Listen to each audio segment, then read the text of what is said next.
Hello everyone, today I'm going to share with you my thoughts on Chanel Spring 2012. Overall, I think it is a very worthwhile collection, a great way to kick off this spring. Today I've paired really fresh, easy eyes with just a pop of colored liner and corally pink cheeks and lips. On my nails, I have the nail polish called June, or excuse me, this is May. I was wearing June last week, and of the three, April, May, and June, I purchased April because that's the month of my birthday. May because I can't resist Chanel pinks. I have a few and I do love them. And lastly, June, which is the perfect apricot color. And the only issue that I have with it is a little streaky. It requires 3 coats for full opacity, and even then, if you're not very careful and very neat in your application, it can look a little patchy. Same with May, actually. So I would highly recommend you use 3 coats for May and June. Lovely colors. Now for April. April is actually a really great nail polish. A lot of creams tend to be really thick and heavy, like a red cream, which is really nice, but it has a kind of squishy looking jelly finish, which is very rare in Chanel nail polishes. So this may be a dark color for spring, but the finish of this particular shade is really fresh. So I highly recommend this. Now for the eyeshadow quad. I'm assuming a lot of you read Temptalia.com. Now the owner and writer of Temptalia.com has stated this eyeshadow quad as sort of a dud because she can't recommend it due to this ivory color here and the gold flecks. It is a beautiful color, and with a regular eyeshadow primer you will see a lot of fallout. But if you don't want to see the fallout, I highly recommend that you pick up Too Faced's Glitter Glue Insurance Primer because it will hold down the glitter particles. The peach does tend to fade a little bit, but the taupe is really nice as a transition color, and for that reason alone, I think I will keep this. I rarely return anything from Chanel or exchange anything because I really love their products, as you guys, I'm sure you know. But this taupe is the perfect transition color for me. And the purple here may seem like any typical eggplant plum, but it has a slight iridescence. It's not too red so that I can wear it as an eyeliner, which I have done today. You have the right primer, and I have worn this with the Too Faced Glitter Glue. It does work just fine. So as long as you're willing to work with it a little bit, the rest of the colors are beautiful enough to warrant a purchase. Next, we have the Flourish Coco Shine. This one is a corally pink, but on my lips it actually reads a lot more pink than it does coral. Last but not least is the Horizon Blush.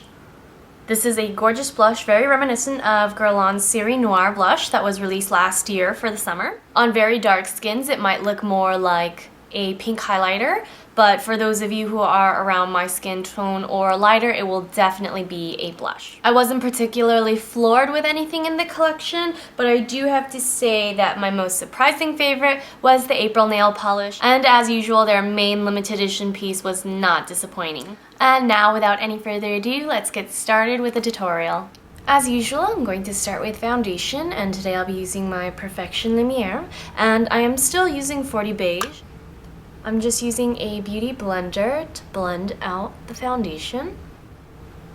And this is one of the most convenient ways to apply foundation. Now, a sponge doesn't work with high water content foundations because it soaks up the product too much. But it's perfect for Perfection Lumiere. And now that I'm done with foundation, I'm going to use concealer today. I'm using Laura Mercier's Secret Camouflage. And as you guys know, I'm not really a big fan of concealer. I know some women swear by it, but it's actually not a must-have product for me. I do have dark circles today though because I couldn't sleep that well. Our chinchilla, well technically not my best friend's chinchilla was banging on the cage. And so a lot of you have been asking me about these blemishes around my neck, and they're actually cysts that are underneath the surface. One ruptured and became a bacterial infection, but I'm just referring to it because a lot of you had questions. It's just a medical thing. I could use a topical cream or have them surgically removed, but it doesn't bother me to that point yet. So as long as it doesn't turn into cancer, I'll be okay. Now, because the time of the month is here, I do have a couple blemishes, and I'm also going to tap around the areas where my nose is red. I've also been sick.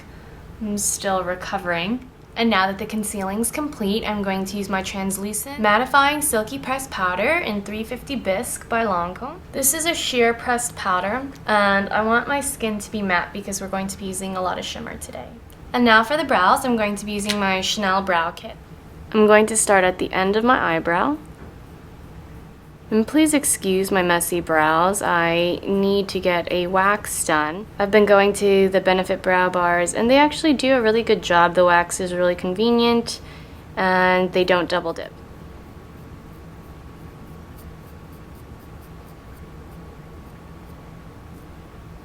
And now we're going to move on to the eyes. I'm going to prime my eyes with a Chilled on Ice MAC Paint Pot. This was a limited edition, so I don't believe it's available anymore. But the reason why I'm using it today and not a clear primer is because this particular color matches nearly exactly the highlighter and glitter color in the Chanel Quad. I'm going to pick up the color here, tapping off the excess and then applying it to the lid. You want to do this fairly quickly before the base dries down so that the glitter has something to stick to. Now the Chilled on Ice base is a little darker, a little warmer, and the Chanel Quad has a slightly cooler ivory toned base. Next I'm going to take the peach shade on a MAC 239, and I'm just going to pat this all over the lid.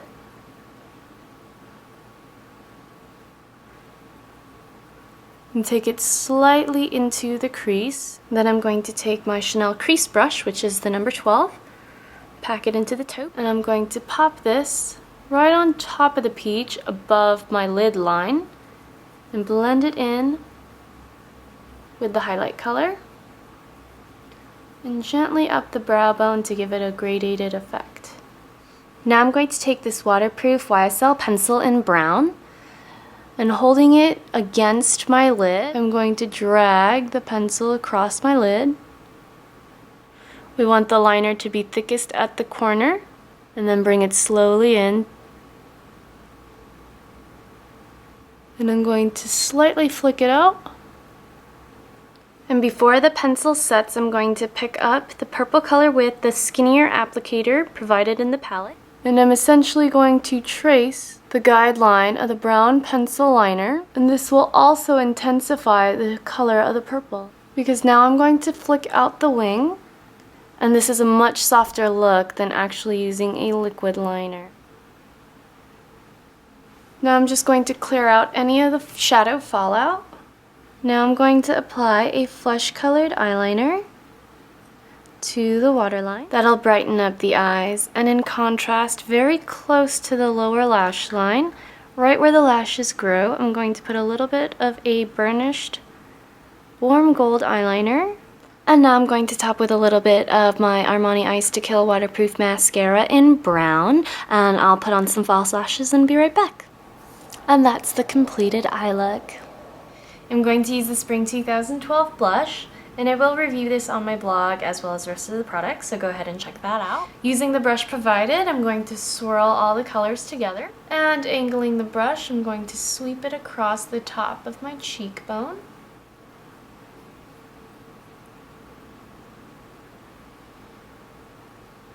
I'm a big fan of Chanel's permanent blushes, but if you like less shimmery, then this is the way to go. But before I forget, I'm going to add a little bit of contour.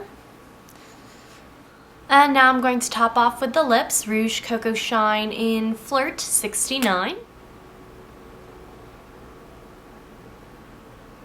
So it is really nice because the bright pop of color balances the entire look. So overall, I think Chanel did a great job with the Spring 2012 collection. It's really beautiful, very wearable, but I think the rest and the best of Spring 2012 is yet to come. I have a lot to show you guys in the next several weeks, so I hope you stop by for more. Thanks so much for watching, and I'll see you all very soon. Bye!